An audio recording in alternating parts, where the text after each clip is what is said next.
Welcome back, guys, to Warzone Whispers. Use headphones for the best experience. But some stories are not suitable for younger audience. Watch this video on your own risk. In this episode, a U.S. Army squad is sent on a classified mission to Area 51. The facility is far more dangerous than they were ever told. Shadows move, corridors shift, and unseen forces test their sanity. Claustrophobic tunnels, ghostly reflections, and oppressive silence heighten terror. The squad realizes they were baited, not investigators, and escape may be impossible. The story ends ambiguously, leaving the soldier trapped in a nightmare loop between reality and the unknown. If you are new here on channel, hit that subscribe button and it's free. Okay, here we go. They dropped us at the gate and left without a word. The desert was dead quiet. I could hear my own pulse through the headset. 5 of us, Cole, Ramirez, Kane, Walker, and me. Order simple. Secure Area 51. Re-establish contact. Retrieve any survivors. No one expected survivors. The front doors hung open like a wound. Inside smelled of metal and electricity. Dust floated in the strobe light. Slow, weightless, like ash after a burn. The silence wasn't normal. It pressed against the skin. The kind that hides breath and heartbeat. Boots scraped concrete. We advanced. My rifle felt heavier than usual. Every echo sounded delayed, like the building was answering back. At the first junction, we found a security post overturned. Monitors smashed from the inside. A chair still rocked slightly, though there was no draft. Cole whispered, "Power's still running. Someone's here." He was wrong. Down the hall, a door pulsed with red warning light. The panel read Level 3 access denied. Above it, handwritten in dried black streaks, 2 words, "Stay out." The radio hissed, just once, and a voice I didn't recognize spoke through our secure channel. "Ghost Squad, you were never cleared for entry." Then silence again. Cole raised a fist, signaling forward. We went anyway. Orders or not, retreat was an option. The air thickened, smelled like static, like metal bleeding. Something deeper vibrated under the floor, too slow to be a machine. I looked back. The hangar door was closing on its own. No one near the controls. By the time it sealed shut, the sound stopped completely. We were inside, and nothing on Earth was breathing with us anymore. The sound died the moment the door sealed. No hum of the base generators, no air vents, nothing. Even our breathing felt swallowed. Cole ordered lights on, and 5 beams cut through the dark. The dust hung like smoke, each particle drifting slower than it should. We formed a line, Cole up front, Kane covering rear, Ramirez on comms, Walker hauling the heavy pack, and me in the center. Standard pattern, but nothing about this place felt standard. The corridor stretched longer than our blueprints showed. Corners shouldn't bend this way. Everything gleamed faintly. Smooth metal, no bolts, no seams. The deeper we went, the more it looked less like a base and more like a shell, like something had grown here, not built. At the first checkpoint, Ramirez plugged into a data panel. The screen flickered, black text on white background. Access revoked. Level 3 sealed by primary authority. Primary authority? Walker muttered, "That's above command." Cole told him to stay quiet. We pushed on.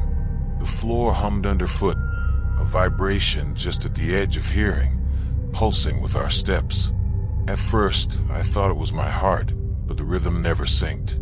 There was blood on the next set of doors, long streaks dragged upward, not down. The kind of smear that says someone was pulled away while trying to hang on. The lights here flickered in perfect intervals, like a heartbeat. Inside the room, bunks overturned, personal gear scattered. Ramirez found a helmet still recording on body cam mode. He rewound it. Static for several seconds, then a soldier's face. eyes wide, whispering fast. It's not one of them, it's in them. Then the feed cut out with a sound like metal grinding bone. Ramirez froze. What the hell does that mean? Cole didn't answer. He just looked at the wall behind the bunks, claw marks. Not animal, not human. Too even, too deliberate. Carved deep like machine precision. We left the room, closing the door gently, as if noise might draw something's attention. The deeper levels were colder. The wall sweated condensation that smelled like copper. Our radios kept glitching. Random fragments of voices that didn't belong to us. We told them not to open it. Containment breached, coordinates invalid. I switched channels, but the voices followed. When we reached the freight elevator, Cole forced the panel open. The screen flashed level 2 online, level 3 lockdown. He hit the button anyway. The elevator groaned. Old hydraulics moaned under weight. Lights inside flickered dim yellow as we descended. It felt like going down a throat. Nobody spoke. Even Walker stopped humming his nervous tunes. Halfway down, something tapped the roof. 1, 2, 3 soft knocks. Not metal debris. Intentional rhythm. Cole drew his sidearm. Ramirez scanned above. Ramirez pointed his flashlight upward through the vent gap. The beam hit metal first, then something else, wet and moving, like fabric floating in water. The shape slid away before we saw its form. The tapping stopped. When the doors opened, a gust of air hit us, cold enough to sting skin through gloves. The corridor beyond was wider, lined with containment chambers sealed by reinforced glass. The glass was fogged from the inside. Every few seconds, something brushed against it. Too quick to see clearly. We passed the first cell. Numbers stenciled on each door. Subject 04. Subject 05. Inside, only silhouettes, twisted outlines that didn't match human anatomy. Walker whispered, "Christ, what were they keeping here?" No one answered. We just kept moving, boots echoing too loud in the dead air. At the end of the hall stood a control room. The glass wall was cracked but intact. Screens glowed faintly blue, still running diagnostics. One line repeated on every monitor. Containment failure, level 3. Authority override, command Sigma. Ramirez frowned. That's our command. They ordered this open. Cole's jaw tightened. We were bait. Whatever's down here, command wanted to know if it's still alive. The words settled like dust. Then we heard it. A metallic screech from deep below, long, dragging, echoing up the elevator shaft. It wasn't a machine. It sounded like something pulling itself against metal, claws raking in rhythm. Caned back toward the elevator. "We're not equipped for this, sir." Cole ignored him. We pushed to level 3. We find survivors, or data, or something command didn't want seen. I looked back at the hall of cells. The fog glass of subject 04 cleared for a moment. Something was pressed against it. Something that mimicked my helmet light perfectly, like a reflection that smiled when I didn't. The light flickered. The reflection stayed. The reflection in the glass shouldn't have lingered. When my light went out, it still shone back at me. Then it blinked slow, deliberate, and vanished. Cole ordered us forward.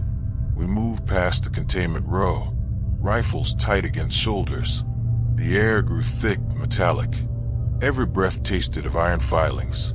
My headset clicked once in my ear. Someone breathing on an open channel, shallow, panicked. "Ramirez, that you?" No answer, just the sound of another breath, perfectly in sync with mine. The corridor ended at a bulkhead marked level 3 access, restricted. The keypad was melted, wires fused as if burned from inside. Cole motioned for charges. Walker primed a small breaching pack and set the timer. The detonation was dull, muffled, like the sound was swallowed before it could echo. Smoke rolled back at us instead of out. Inside, the temperature dropped instantly. my visor frosted at the edges. Level 3 wasn't like the rest of the base. No lights, no markings, no panels. Just smooth corridors of some dark material that absorbed our beams. The floor sloped downward. We passed through a chamber filled with restraints. Massive harnesses hanging from rails. Each one empty, straps cut clean.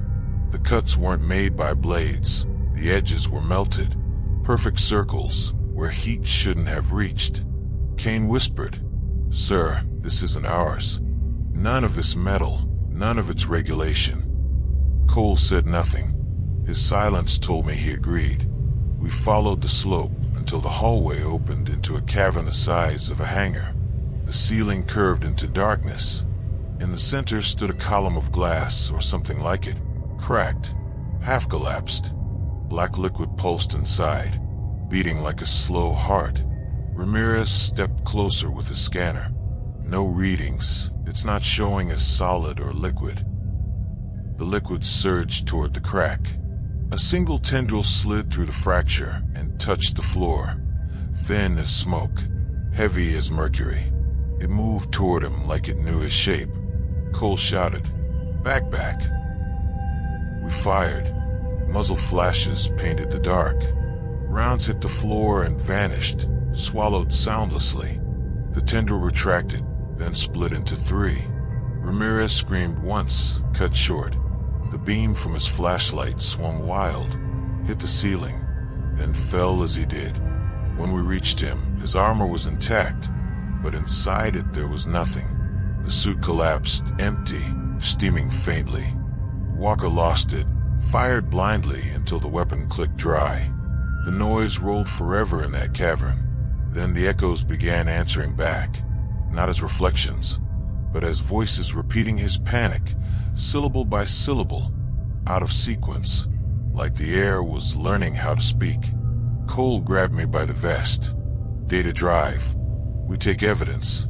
Then we're gone." We moved toward a control console built into the floor. Screens flickered alive without power, showing lines of text. Integration protocol initiated. Primary subject adapting to new hosts. Cole yanked the drive free, shoved it into his pouch. That's when the walls began to move. Not collapse, breathe. Each surface pulsed outward, veins of faint light running through them, synchronized with the throb inside the column. Kane backed up. "Sir, I think this whole level is it." The floor split open. A noise like pressure releasing filled the air. A low groan turning into 1,000 whispers. Shapes pushed through the cracks, thin, jointless, faceless. They didn't walk, they unfolded. We fired until smoke blinded us. The smell was electric and wet. One of the shapes hit Walker, melted around him like shadow made liquid. He didn't even have time to scream. Just a wet pop, and he was gone. Cole grabbed my arm and ran. "Elevator. Now." We sprinted through the dark. The lights above us died in sequence, one by one, chasing us with blackness. Something moved in that dark, fast, silent, rushing close enough that I felt air tug at my gear. The elevator doors were half shut. Kane forced them open. We threw ourselves inside. Cole hit the controls, nothing. The panel was dead. The shaft above shimmered. Something was climbing down, not falling, climbing. Its limbs bending the wrong way. Cole drew his pistol, gave me the drive. "If we don't make it, you get this top side." Before I could answer, it dropped through the opening, featureless, slick, reflecting our helmet lights like mirrors. It had no eyes, but I felt it looking through me. Cole fired 3 times into its chest. It didn't bleed. The bullet sank in and vanished. Then it lunged. The elevator cable snapped. Weightlessness, then impact. My vision went white. When I woke, everything was silent again. Cole came gone. The elevator was tilted on its side in a broken tunnel. The drive was still clutched in my glove, streaked with that same black sheen. The radio crackled once more. Command's voice. "Come. Flat. Alpha 6 status." I tried to speak, but all that came out was static. Copy that, the voice said. Containment confirmed. Proceed with secondary insertion. Then silence. I looked at the tunnel stretching ahead. Fresh boot prints leading away. Still wet, but not ours. I followed them until they ended at a wall of darkness that breathed faintly in and out. And when I raised my rifle light to it, the beam bent and came back at me, showing my own face behind the visor. Smiling, I shut the light off. We were bait. We were never meant to leave. The static crawls through the headset, a dry whisper that keeps spelling my name even when the calm light is dark. I pull the plug, but the sound stays inside my skull. The monitors flicker again. Every feed shows the same corridor, the first one we entered hours ago. Only now the angles keep sliding, like the building itself is rearranging its hallways. Each time the picture steadies, one of those faceless shapes moves closer to the lens. I shut the screens down. There's a hum under my boots, a slow pulse rising through the floor. The lights embedded in the walls glow a little brighter with each beat. I keep the rifle up and walk. The air here feels thicker, almost elastic. Every breath drags. Halfway down the passage, I find a door marked Control B. The keypad is dead, but the door slides open at my touch, like it recognizes me. Inside, rows of consoles, each labeled with our squad names. Heart rate monitors, body cams, comm logs, all still running. Except the heart rates haven't gone flat. They've risen. Every line climbs higher until they're off the scale. My own tag blinks red and then vanishes from the list. Something in the ceiling ticks 3 times, deliberate, measured. I freeze. The ticking becomes footsteps, directly above the metal panels. They circle once, then stop above me. I whisper, "Cole." Silence. Then a slow drag of metal on metal, like a knife tracing a circle. The panel above me shifts, just enough to spill dust. I back toward the hall, weapon steady, finger trembling on the trigger. Nothing drops through. Only a faint smell, ozone and burnt plastic, floats down. I move on. The corridor beyond slopes upward now, temperature rising. Somewhere ahead, machinery breathes, mechanical but too organic in rhythm. The hum syncs with my heartbeat, then overtakes it. A doorway ahead opens into a command chamber. The screens here still glow bright, and for a moment the light feels almost human, warm, steady. I step inside. A console pings. Incoming transmission, Command Sigma. I hesitate, then accept. Alpha 6, the voice says. Comm neutral. Mission parameters achieved. You will proceed to surface. Negative, I answer. My throat feels raw. Everyone's gone. Whatever was contained here, it's active. Confirmed. A pause. Containment was successful. You are still operational. Continue observation. My stomach turns. Observation. You sent us here to die. Static swells, swallowing the voice. But another one bleeds through. Whisper beneath the distortion. Too close to the mic to be human. They can hear you now. The screens explode into white light. When vision returns, I'm staring at myself on every monitor. Helmet off. Eyes black with reflection. The feed loops once, twice, then freezes on my face as the real light in the room flickers out. Somewhere behind the walls, something begins to knock again, slow, patient, like it knows the rhythm of my breath. The knocking stops as suddenly as it started. Silence folds over the room, thick enough that my own pulse feels like noise. I force myself toward the exit. The hallway beyond isn't the same one I came through. The angles are wrong. Air hotter. The hum, now a constant vibration behind the teeth. The lights run in short bursts, flashing like camera shutters. Each flash shows the corridor a little different. Panels warped. Doors half melted. writing on the walls that looks like unit codes, but rearranges every time I blink. Keep the weapon steady. One foot, then the other. That mantra keeps me moving. At the next junction, a maintenance drone lies collapsed, its casing dented inward. The thing is still running a status loop. Systems nominal. A faint mechanical voice, too cheerful for the wreck it's in. I step over it. Further on, I hear someone breathing. Slow, measured, close. I sweep the light across the passage. Nothing. Again. This time the beam catches movement at the edge. A figure in full squad armor standing still, rifle down, visor dark. Cole. The figure doesn't move. When I step closer, I see my own call sign printed on its chest plate. Not his. Mine. My throat dries. I aim higher. Identify. The visor lifts slightly. Not opening. More like stretching. And behind it is nothing but static light. It hums with my same radio frequency. My headset crackles. Alpha 6. Maintain observation. Then the light collapses inward and the armor falls, empty. I back away.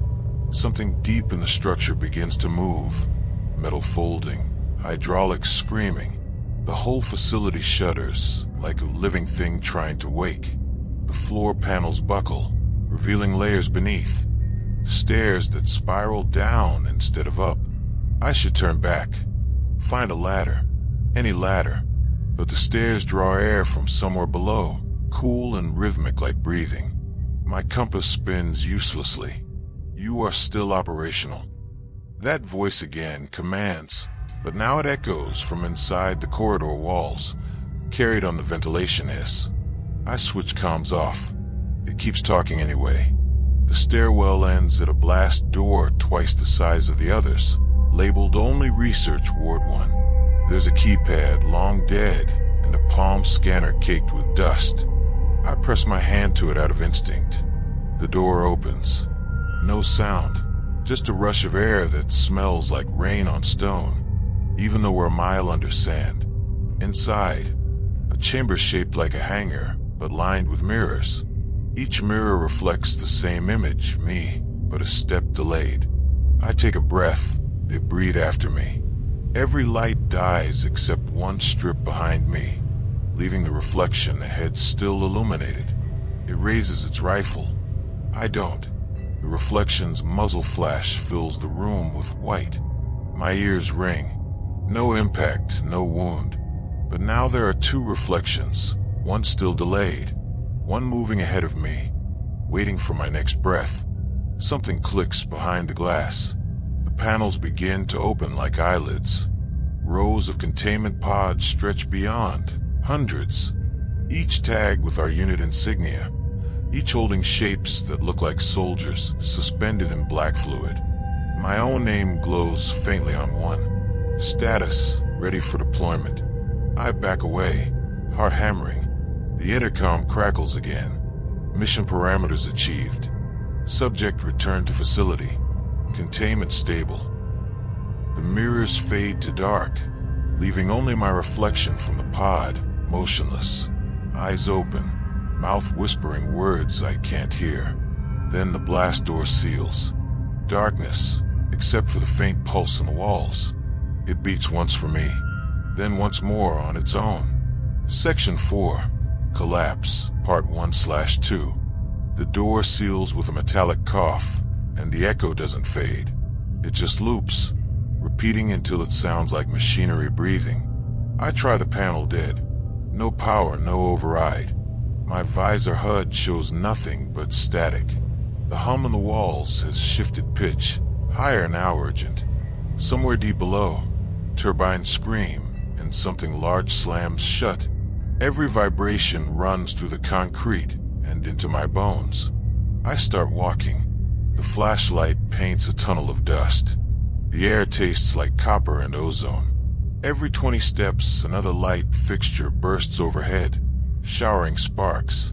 The facility is breaking itself apart. Command must have hit remote purge. That's what my brain says. But Command doesn't usually purge people still inside. I pass through an access hatch into Maintenance D. The temperature jumps 20 degrees. Condensation drips from overhead coolant lines, steaming on contact with the floor. Warning strobes flash across the bulkheads. Containment fault, Sector 3. Power core unstable, manual override required. I can barely read through the haze. My rifle light flickers again, syncing with the sirens as if everything shares the same dying heartbeat. A distant thud travels down the corridor. An implosion maybe, or a sealed chamber giving up its pressure. The sound rolls over me like thunder. Dust rains down. The intercom crackles to life. Alpha 6 status. Command's voice. Still calm, perfectly even. Facilities failing. I answer. Request evac route. Negative. Hold position. Say again.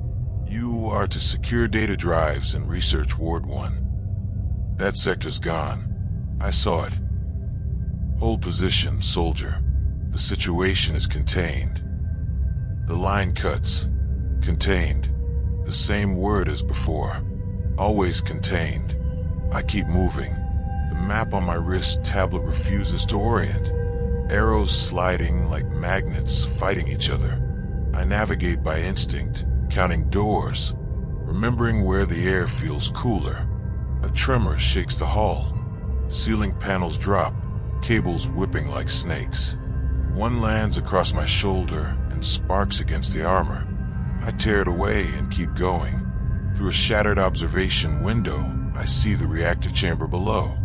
The coolant reservoirs have ruptured. A green-white glow pulses through the cracks like a heartbeat under skin. Every beat throws off a wave of static that warps my HUD. For a moment, the floor feels weightless. Loose debris floats an inch, then slams down again. Gravity is failing in bursts. I cross a maintenance bridge, hand over hand, moving slow. Below me, the coolant light surges brighter until the metal grates shimmer from the heat. Then, just as quickly, it dims. The system is trying to stabilize itself, machine intelligence fighting collapse. Halfway across, the bridge snaps free on one side. I drop, catch a railing, hang there while the rest twists downward. My gloves slide, friction burns. I haul myself up and roll onto the platform. Breathing hard, I check ammo, check pulse. The armor's telemetry's still dead, but my body feels heavier, air thicker, every breath a drag. Then I notice the noise, a low repeating clang echoing up the shaft, metallic and rhythmic, like something cycling open and closed. The reactor's safety doors maybe. I move toward the next access hatch. The handle resists, pressure difference behind it. I twist harder, and it gives with a hiss. A corridor slopes upward. Emergency lights blink in sequence, showing a way out, maybe toward the surface elevator. I follow them. At each junction, automated systems try to speak. Evac route, section offline, manual access required. The voice glitches, stretching words until they lose meaning. My steps echo differently now. Hollow. This section is built above empty space. I keep my eyes on the floor grid, searching for cracks. The hum builds to a scream. Every console I pass blinks red. Override failed. Coolant drain offline. Core temperature critical. There's no countdown, no alarm giving me time. Just a rising frequency that feels like it's drilling into my skull. I reach a bulkhead door labeled Elevator Bay Alpha.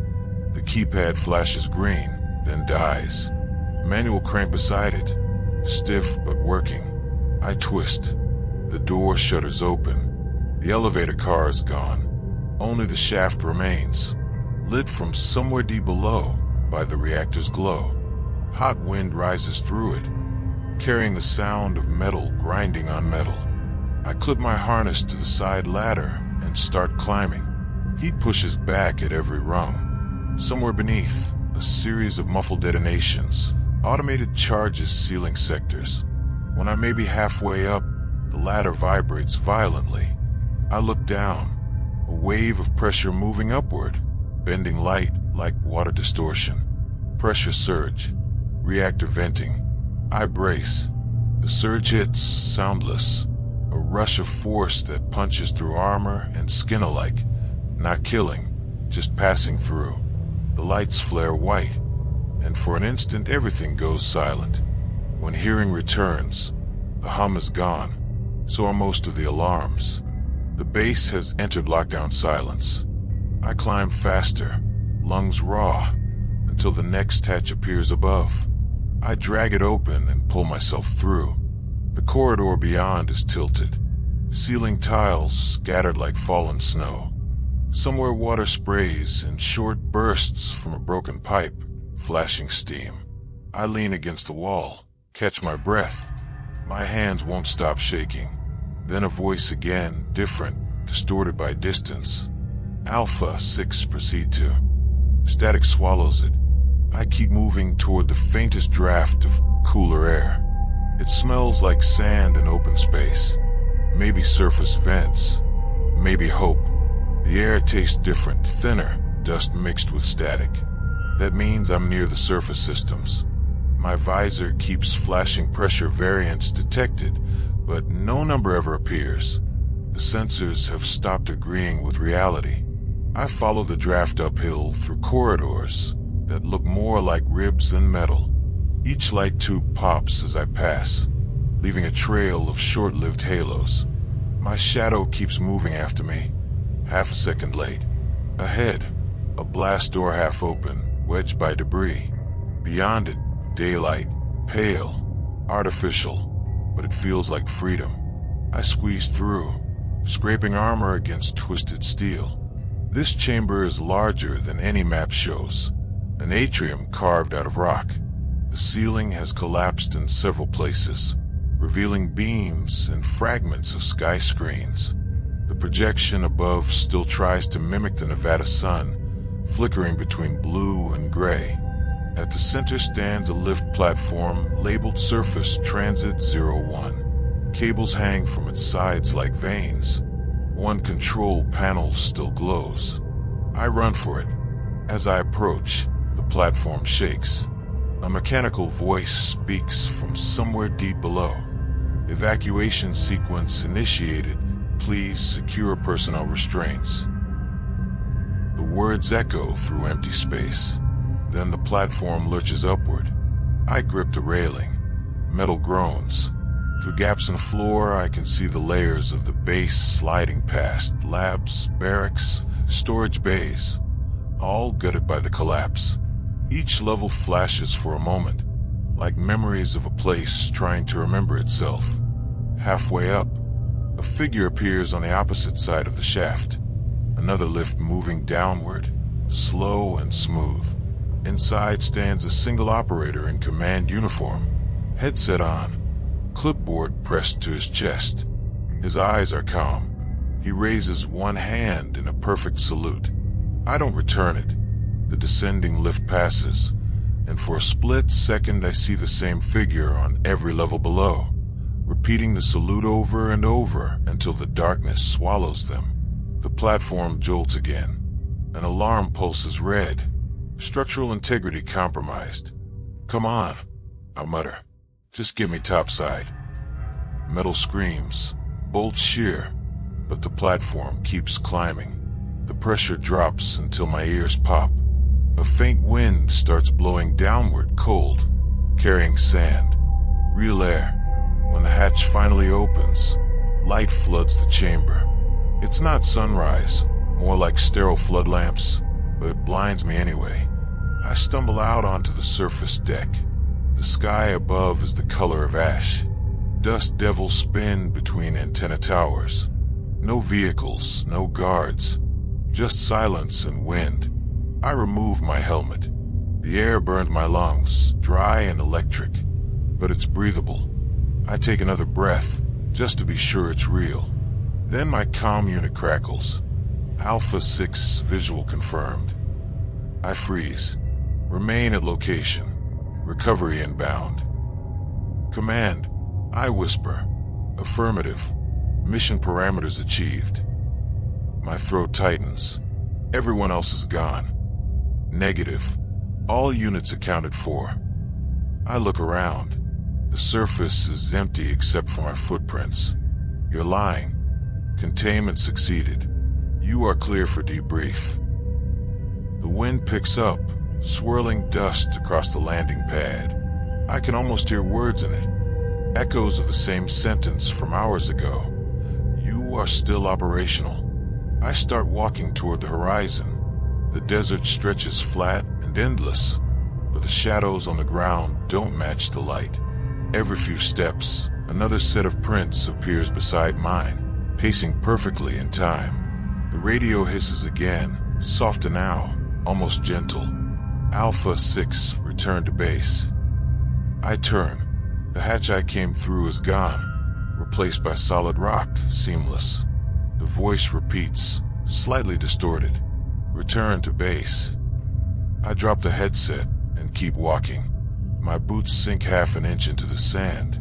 When I look back, the prints are already gone. The horizon flickers once, like a monitor losing signal. For a moment, I see the facility beneath the surface again. Its corridors lit, its systems running, like nothing ever failed. The vision holds, then fades, leaving only heat haze. Somewhere in the static wind, another voice joins the first. Observation complete. Subject returned to containment. I stop. The ground vibrates underfoot, steady as a heartbeat. It beats once for me, then again on its own. 3 days since extraction. At least that's what the calendar on the wall says. I still can't tell if it's counting correctly. They brought me here in silence. No escort chatter, no questions. Just a windowless truck, and then a corridor that smelled like bleach and copper. I asked where we were. The medic said forward debrief, Facility Bravo. The sign outside my room says isolation recovery. The walls hum even when the lights are off. Every morning, the same routine. A knock, a clipboard, a tray with food that tastes like paper. The man who brings it never looks directly at me. His badge says technical support. No rank, no name. There's a mirror on the far wall. I've stopped convincing myself it's only a mirror.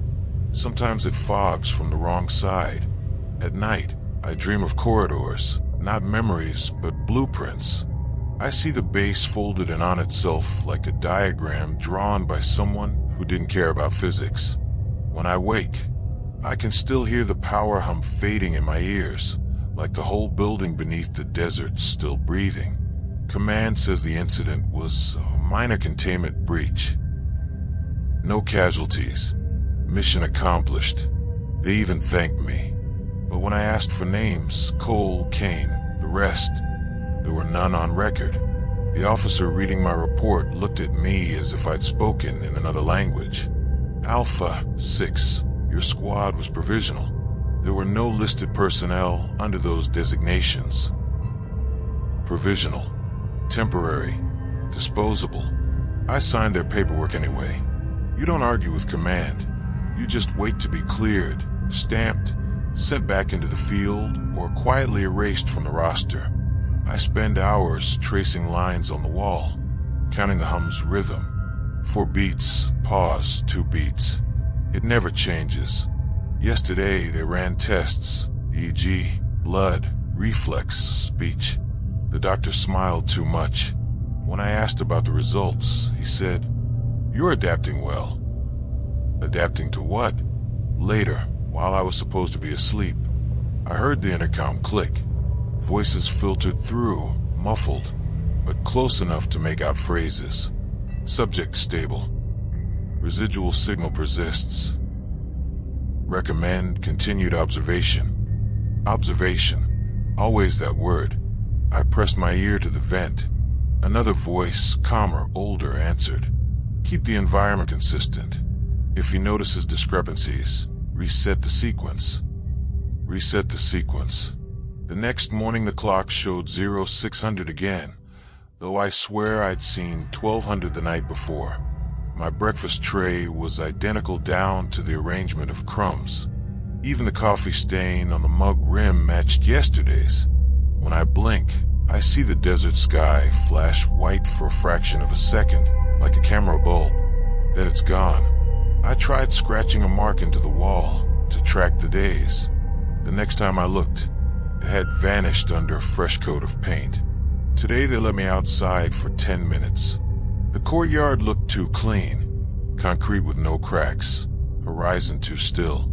I crouched, touched the ground, half expecting sand. It was cold metal. Beneath the thin layer of dust, I felt the faintest vibration, steady as a pulse. Back inside, I asked one of the guards if he ever heard the hum. He stared through me and said, "Facility power systems are nominal." Same tone, same wording every time. Nominal.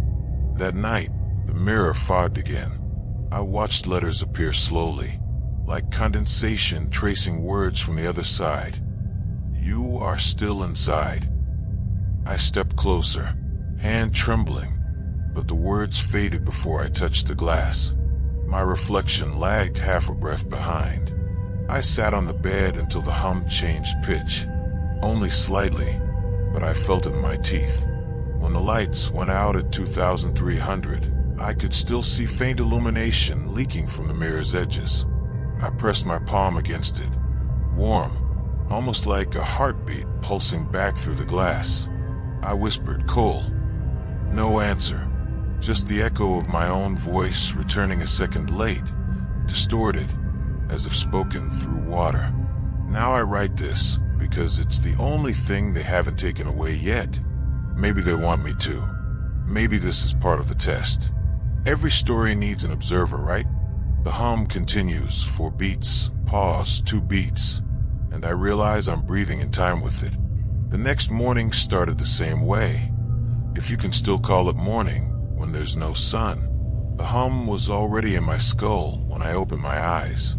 Breakfast tray, clipboard, smile that doesn't reach the eyes. But something was off. The guards' boots weren't dusty this time. I noticed because yesterday they'd been scuffed with sand. Today clean, sterile, like the world had been reset overnight. I asked him what day it was. He hesitated, only half a breath, but in that silence I heard the static ripple through the intercom above us. Then he said, "Wednesday." It had been Wednesday yesterday too. When I pressed him again, he repeated it. Same tone, same pause, same static. Word for word, my pulse synced to the hum. I felt it crawling under my skin, like I'd swallowed the same vibration running through the floor. I spent the rest of the day pacing, mapping the room. 16 steps long, 9 steps wide, ceiling 2 meters high. But every few hours, the measurement shifted, slightly.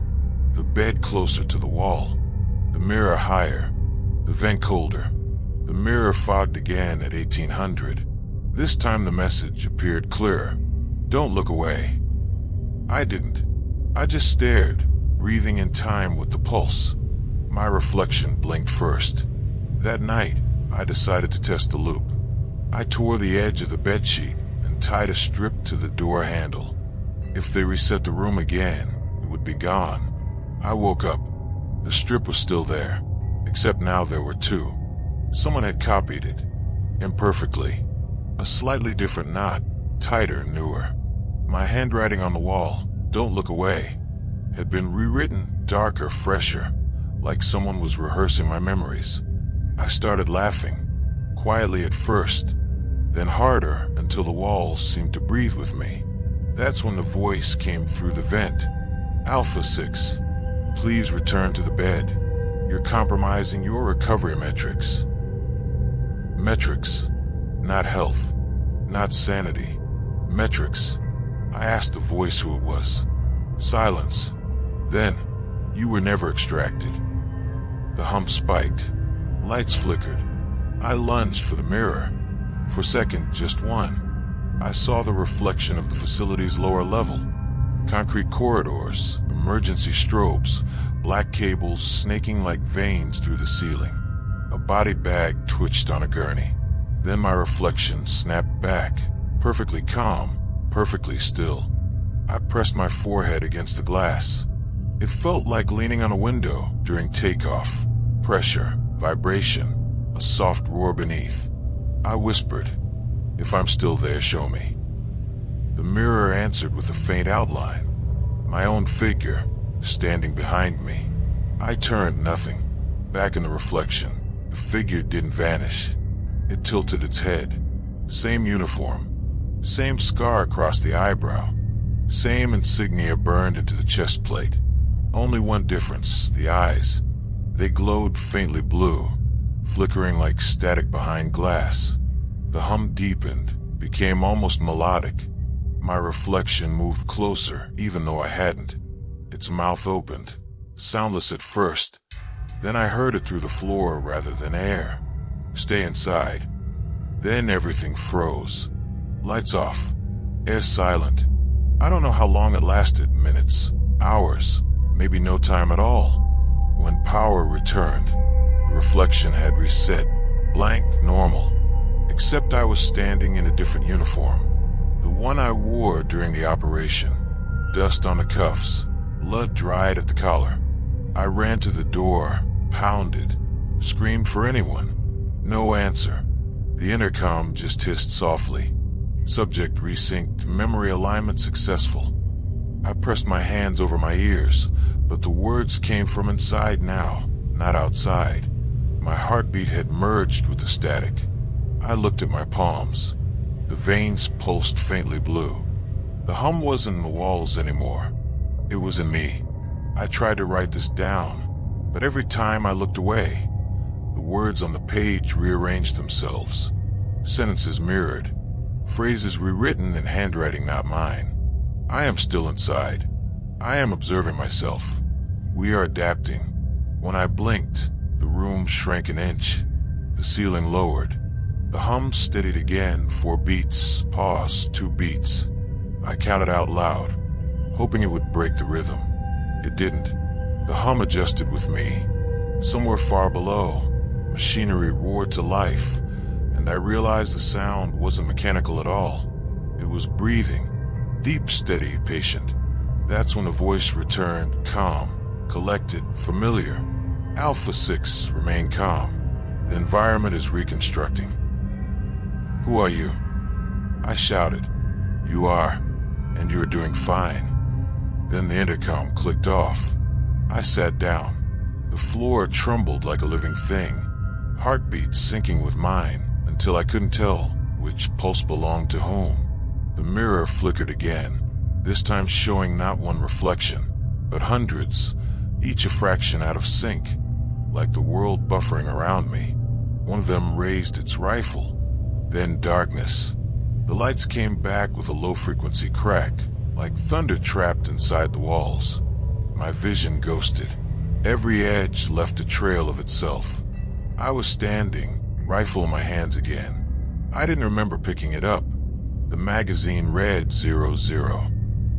Safety off. The mirror across the room wasn't reflecting anymore. It was recording. The glass flickered with feed overlays. Coordinates, telemetry, biometric lines pulsing across my own face. Command link, Alpha 6 resync successful. Begin field evaluation. The intercom returned, calm as ever. Subject operational. Proceed to door 03. I turned. There was no door 03, just smooth wall.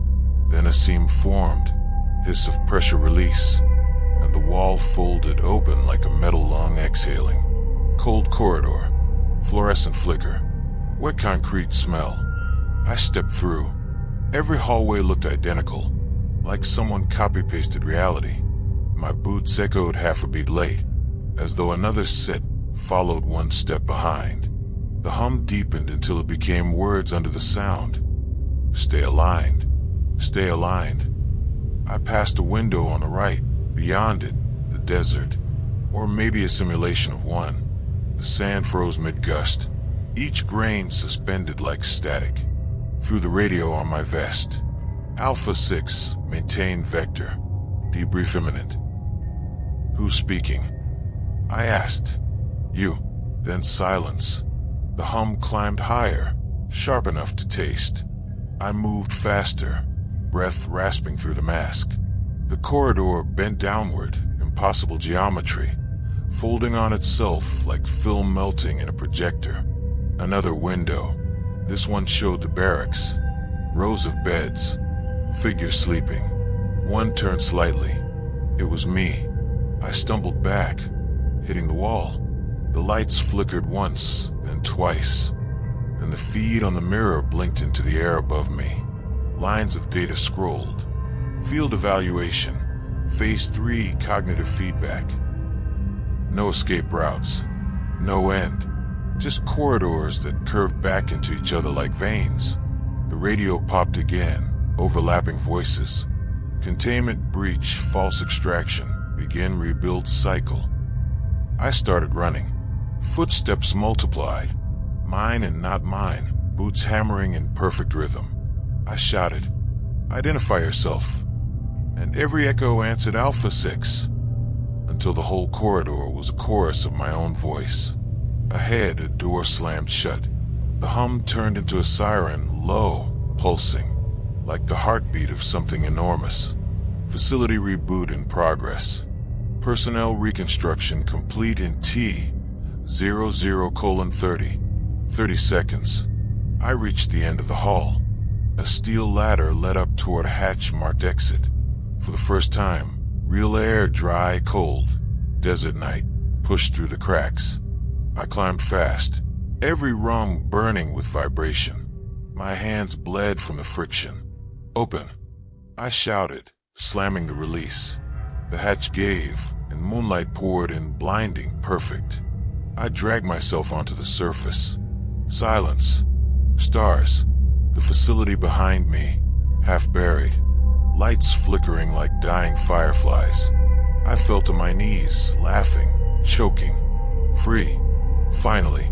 Reboot complete. The ground shook. The desert fractured like glass, revealing endless corridors beneath, stacked layer after layer, reflections of the same base, the same hatch, the same me crawling out again and again.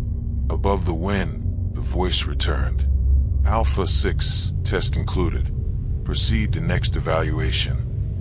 No, I'm out. Do you hear me? Affirmative. Subject stable. Environment reset.